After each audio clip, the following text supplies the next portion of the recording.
MCN వార్తలకి స్వాగతం. ముందుగా ముఖ్యాంశాలు. పలమనేరు ఎంసీ పాలెంలో వివాహిత ధరణి కిరోసిన్తో ఒంటిని తగలబెట్టుకుని ఆత్మహత్య చేసుకున్న సంఘటన చోటు చేసుకుంది. బైరెడ్డిపల్లి మండలం బేలుపల్లి పంచాయతీ పరిధిలో ఇంటింటికి తెలుగుదేశం కార్యక్రమంలో భాగంగా మాజీ మంత్రి ఎన్ అమర్నాథ్ రెడ్డి పర్యటించారు.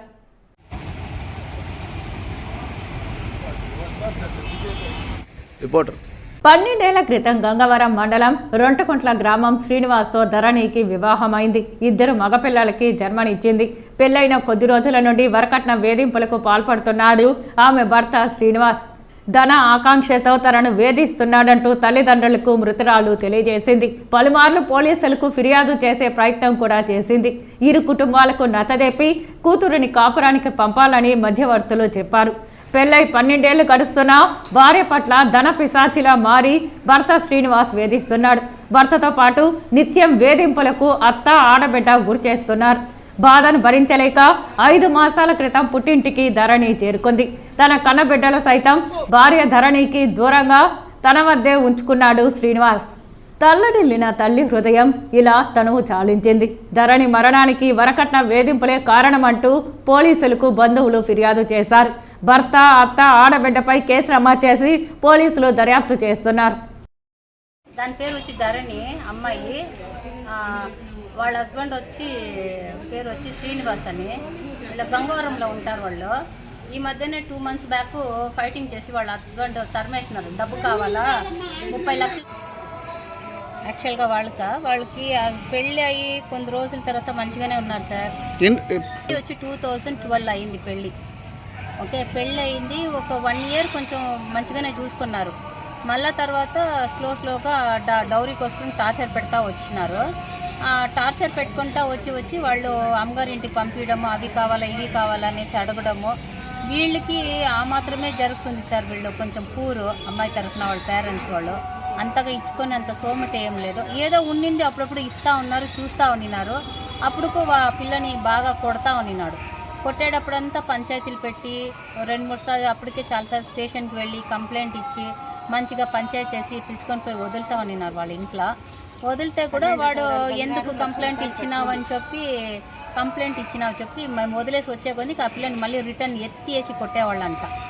బాల్ ఎత్తి ఎట్లేసి కొడతారు ఆ మరి ఎత్తి వేసి కొట్టేవాళ్ళంట. కొట్టి ఆ పిల్లని చాలా వరకు టార్చర్ పెట్టేవాళ్ళు.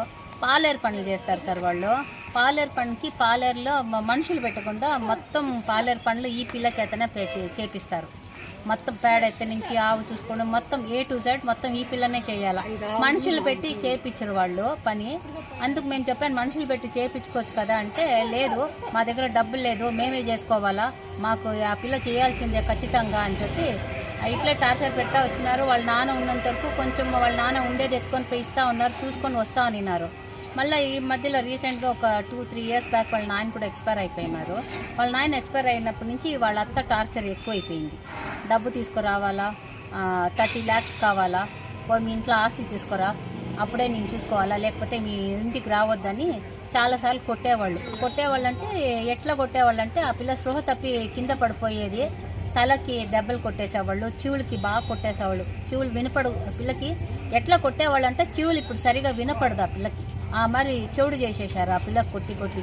అయినా కూడా పాపం పిల్లలు ఉన్నారు, చిన్న పిల్లలు ఉన్నారు, అడ్జస్ట్ చేసుకొని ఉండాలని చెప్పి మంచిగా మాట్లాడి పంచాయతీ పెట్టి కూడా పంపిస్తే కూడా అట్లాగే చేసినారు. ఈ మధ్య రీసెంట్గా ఒక 5 months బ్యాక్ ఎట్లా కొట్టి తరిమేసినారంటే ఆ పిల్ల ఇంకా 2 days ఉంటే చచ్చిపోతుంది అన్న స్టేజ్కి వచ్చింది. ఆ పిల్ల పిలుచుకొచ్చి ఇక్కడ గవర్నమెంట్ హాస్పిటల్లోనే చేర్చి ఆ పిల్లకి అన్ని ట్రీట్మెంట్ అంతా ఇచ్చి కొంచెం ఆ పిల్ల అప్పుడు బీపీ చాలా డౌన్లో ఉన్నింది.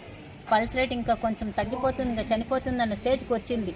అప్పుడు ఆ పిల్లకి మంచిగా ట్రీట్మెంట్ చేసి మేమంతా మంచిగా అన్నీ ఇది చేసి వాడిని రమ్మని పంచాయతీ పెట్టి బిడ్డను చూసి పంపిస్తాము, నువ్వు బిడ్డను పిలుచుకొని పోయి మంచిగా చూసుకో, పాలేరు పనులు చేయించొద్దు, ఆ పిల్ల చాలా వీక్గా ఉంది, ఇంట్లో ఉండి బిడ్డను చూసుకొని ఉండమంటే ఉంటుంది, పాలేరు పనులు చేయించొద్దు, ఆ పిల్ల వల్ల కాదు, చాలా వీక్ అని చెప్పినారు. అయినా కూడా వాడు వినలేదు. లేదు మా ఇంటికి వస్తే అన్నీ చేయాల్సిందే, తప్పదు అనేసి చెప్పినాడు. నా ముందరే చెప్పినాడు నువ్వు మీరు డబ్బులు ఇవ్వండి, మీరేం చెప్తా మేము చేస్తామని నాకే చెప్పినాడు. వేరే వాళ్ళు చెప్పేది కాదు, నాకే చెప్పినాడు. డబ్బులు 30 లక్షలు ఇవ్వండి, మాకు అప్పులు ఉంది, నేను తీర్చేస్తాను, నేను చూసుకుంటాను, మీరు ఏం చెప్తా చేస్తానని నేను చెప్పాను. మేము ఎందుకప్ప డబ్బులు ఇవ్వాలా మీకు, నువ్వు పెళ్ళం నువ్వు సాక్కోవాలా చూసుకోవాలా, మాదేం ఇది లేదని చెప్పినాం. అయినా కూడా వినలేదు. మళ్ళీ రీసెంట్గా ఆ పిల్లనే వాలంటీర్గా వాళ్ళ అత్తగారింటికి వెళ్ళింది, చెప్పకుండానే వెళ్ళిపోయింది వాళ్ళ అత్తగారింటికి. వెళ్తే ఎందుకు వచ్చినావు, ఈ పిల్ల బయట వచ్చి కూర్చుంది, వచ్చి పిలుచుకొని పోండి అన్నారు. లేదు ఆ పిల్ల ఇంటికి వచ్చింది కదా, చేర్చుకో అని చెప్తే లేదు మేము చేర్చము, ఆ పిల్ల మాకు వద్దు అని చెప్పింది. అప్పుడు కూడా ఇక్కడ దగ్గరలో Palamaner police station, Gangavaram police station, వాళ్ళది గంగవరం మండలం వస్తుంది. గంగవరంలో ఏ ప్లేస్ వాళ్ళది, గంగవరంలో రెంటుకుంట్ల అంట అక్కడ ఉండేది వాళ్ళు. సో వాళ్ళు పోతే కూడా చేర్చలేదు. మళ్ళీ ఇప్పుడు 11 days బ్యాక్ మళ్ళీ వాళ్ళ మమ్మీను ఆ పిల్లని ఇద్దరు పోయినారు. మా మమ్మీ ఇద్దరు పోతే వాళ్ళ మమ్మీని పట్టుకొని తిట్టినారంట. ఇట్లా ఎందుకు వచ్చినారు, ఎందుకు పిలుచుకొచ్చినారు, ఇక్కడ రావద్దని చెప్పినాం కదా, ఈ పిల్లలకి నువ్వుకి ఏం సంబంధం లేదు, నువ్వు చనిపోయినావు, పిల్లలకి తల్లి లేదు, తల్లి చనిపోయింది, నువ్వు నా కోడలు కాదు, చనిపోయినావు. ఎంతమంది పిల్లలు కావాలి? ఇద్దరు పిల్లలు, చిన్న పిల్లలు, మగ పిల్లలు ఇద్దరు మగ పిల్లకాయలే. ఇంతకతను ఏం చేస్తాడు? అతను కూడా పాలేరు పనులే. అతనికి ఇల్లీగల్ కాంటాక్ట్స్ చాలా ఉన్నాయి, ఒకటి కాదు రెండు కాదు, చాలా వరకు ఇల్లీగల్ కాంటాక్ట్స్ ఉంది. దాని గురించి ఈ పిల్ల అడిగితే ఆ పిల్లని టార్చర్ పెడతావు నిన్నాడు. ఇప్పుడు ఏ పిల్లమన్నా అడుగుతుంది కదా, నువ్వు బయటకు ఈ పిల్ల కల్లారు చూసింది వాడు అట్లాంటి గలీజ్ పనులు చేస్తూ ఉంటే. అడిగితే లేదు నాకు మీద అనుమానంతో అడుగుతా ఉన్నావు అని బయట వాళ్ళకి చెప్పేవాడు. లేక పైగా ఈ పిల్లనే క్యారెక్టర్ లెస్ అనేసి ఉల్టా చెప్పేవాడు. వాడు చేసింది కాకుండా ఈ పిల్లనే చెప్పేవాడు.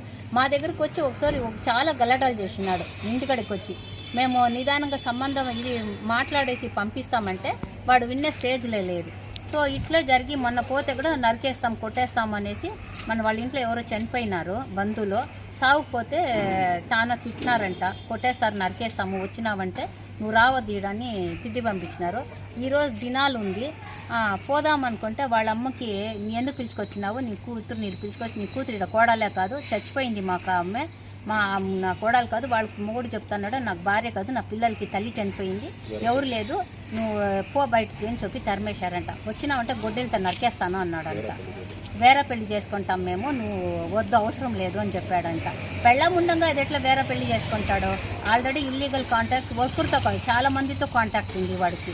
సో అంటే అతని పైన గతంలో ఏమైనా కేసులు పెట్టారా మీరు? కేసులు ఇంతకు ముందు కేసు పెట్టిండారు. ఇక్కడ పలంనేరు స్టేషన్లోనూ కేసు పెట్టినారు, గంగవరం స్టేషన్లోనూ కేసు పెట్టినారు. పెట్టి కొంచెం అంతా సంజాయిచి ఇంకా సంసారం కదా, పిల్లలు ఉన్నారు కదా, మంచిగా ఉండాలనేసి వాళ్ళకి ఏదో నచ్చ చెప్పి పంపించారు. కానీ లాస్ట్ వరకు ఇట్లా చేశారు.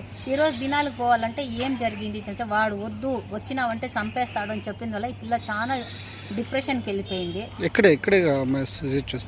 ఇక్కడ ఇంట్లోనే వాళ్ళ ఇంట్లో మా పొలం ముత్తాచారి పళ్ళేము కరెంట్ ఆఫీస్ వెనకాల అమ్మగారి ఇంట్లో వాళ్ళ అమ్మ ఇంట్లో కూర గిల్లుతూ ఉంటా ఉంది. మెయిన్ డోర్ లాక్ వేసేసి వంటింట్లోకి వెళ్ళి కెరోసిన్ పోసుకొని అంటించుకొని ఆమెకి డెమ్ అండ్ డఫ్, వాళ్ళ మమ్మీకి ఏం వినిపించదు.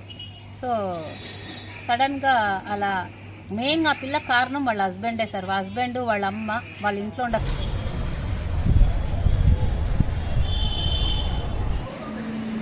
పల్మనేర్ టౌన్ ఎంసీ పాలెంలో కాపాడు ఉన్నటువంటి ధరణి ఏజ్ 35 years. ఈ అమ్మాయి ఈరోజు ఉదయం 10 గంటలకు ఇంట్లో తన పైన కిరోసిన్ వేసుకొని హత్య అంటించుకుంది. వెంటనే చుట్టుపక్కల వారు అమ్మాయిని అక్కడి నుంచి గవర్నమెంట్ హాస్పిటల్కి చేర్పిస్తే అమ్మాయి ఎక్కువ వాళ్ళంతా కాళ్ళ గాయాలతో అమ్మాయి చనిపోవడం జరిగింది. దీనిపైన వాళ్ళ బ్రదర్ మనకు ఈరోజు వచ్చి దినేష్ ఆయన పేరు వచ్చి కంప్లైంట్ ఇవ్వడం జరిగింది. ఈ ప్రాథమికంగా విచారణ చేస్తే ఈ ధన్య అనే అమ్మాయికి శ్రీనివాసంతో 2013లో వివాహం అయినట్లు, వాళ్ళకి 2 పిల్లలు కూడా ఉన్నట్లు, ఈ శ్రీనివాసులు ట్రావెల్స్లో డ్రైవర్గా పనిచేస్తున్నట్లు, అతనికి ట్రావెల్స్లో లాస్ వచ్చిన దానికి ఈ అమ్మాయి వాళ్ళ మదర్ని వాళ్ళందరినీ కూడా కొద్దిగా డబ్బులు ఎక్కువగా డిమాండ్ చేస్తూ అప్పుడప్పుడు వాళ్ళ భర్త ఇద్దరు కూడా ఆమెని కొట్టి ఇంటి నుంచి గంటేసినట్టు, సుమారు 1 సంవత్సరం నుంచి వాళ్ళ పేరెంట్స్ ఇంట్లో ధరణి కాపురం ఉన్నట్టు, వాళ్ళకి ఉన్నటువంటి 2 పిల్లల్ని కూడా భర్త తన వద్ద పెట్టుకొని ఈ అమ్మాయిని చూపుకోకుండా హింసించినట్టు, అదేవిధంగా భర్తకు సంబంధించినటువంటి బ్లడ్ రిలేటివ్స్ అంతా కూడా సుమారు 5 మంది పెద్ద వాళ్ళ చెల్లెళ్ళు అందరూ కూడా ఈ అమ్మాయిని కొట్టి హింసించినారని చెప్పి దాదాపు సుమారుగా ఒక 30 లక్షల దాకా డబ్బు డిమాండ్ చేస్తున్నట్టుగా కంప్లైంట్ ఇవ్వడం జరిగింది.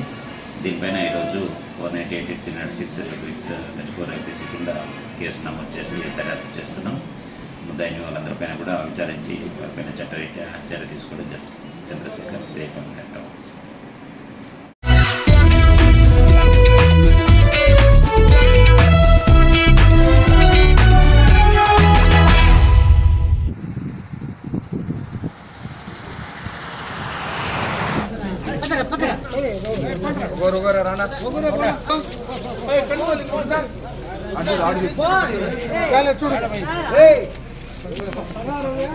నిబంధనలను ఉల్లంఘించేలా ఎటువంటి కార్యక్రమం చేపట్టలేదని మాజీ మంత్రి అమర్నాథ్ రెడ్డి తెలిపారు. నిన్నటి దినమే వాహనాల అనుమతి కోసం ఆర్డీఓకు దరఖాస్తు చేసుకున్నామని, అనుమతులు రాకపోవడంతో ప్రచార వాహనాలను లేకుండా పర్యటన సాగిందని తెలిపారు. అధికార పార్టీ నేతల ఒత్తిడితో కార్యక్రమాన్ని ఆపేయాలని అధికారులు ఒత్తిడి చేస్తున్నారని తెలిపారు. ఇది ప్రజాస్వామ్య విరుద్ధమని అధికారులకు తెలియజేయడంతో అనుమతి కోసం వినతి పత్రం సమర్పించాలని ఆర్డీఓ కోరారు. వెంటనే వినతి పత్రం మాజీ మంత్రి సమర్పించారు. అయినా అనుమతి వచ్చేందుకు కొంత సమయం పడుతుందని, అంతవరకు కార్యక్రమాన్ని చేపట్టరాదంటూ అధికారులు హుకుం జారీ చేశారు. అధికారులను ఇబ్బంది పెట్టే విధంగా నడుచుకునేది లేదని, కార్యక్రమాన్ని అనుమతి ఇచ్చేంత వరకు వాయిదా వేస్తామని మాజీ మంత్రి అమర్నాథ్ రెడ్డి తెలిపారు.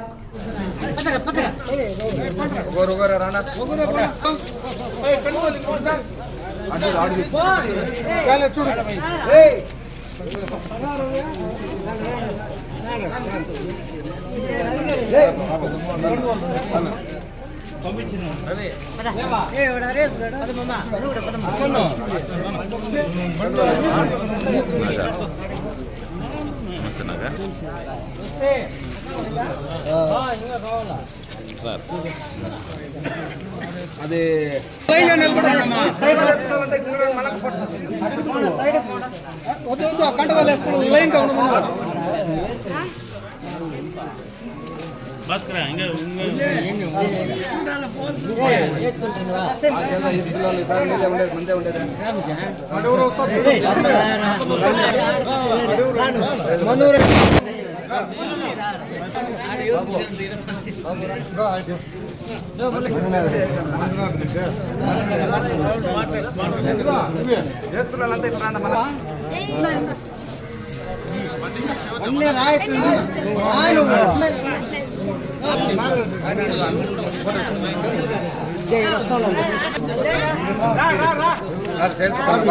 కండువలేదని తీసుకోండి.